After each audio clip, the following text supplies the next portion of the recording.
तेलंगाना हुकूमत के मुशीर मोहम्मद अली शब्बीर ने जुमे को ऐलान किया कि रियासती हुकूमत ने ग्रेटर हैदराबाद में होटलों, दुकानों और दीगर इदारों को रमज़ान के मुक़द्दस महीने के दौरान हर दिन रात 4 बजे तक खुला रहने की इजाज़त देने का फैसला किया है। शब्बीर अली ने यह ऐलान चीफ मिनिस्टर रेवंत रेड्डी की हिदायत के बाद LB स्टेडियम में मुनक़िदा रियासती हुकूमत की दावत इफ्तार तकरीब में किया। उन्होंने बताया कि चीफ मिनिस्टर ने चीफ सेक्रेटरी ए शांति कुमारी को इसी रात ज़रूरी अहकाम जारी करने की हिदायत दी है।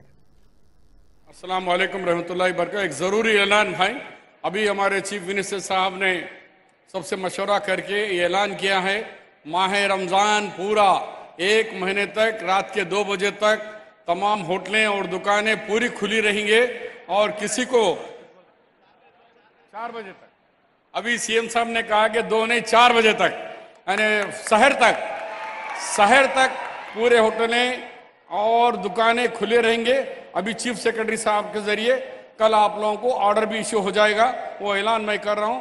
मैं आपकी जानिब से chief minister Telangana, deputy CM साहब से, तमाम कैबिनेट लोगों से मैं उनका शुक्रिया अदा करता हूं। आप लोग भी तालियों की गूंज में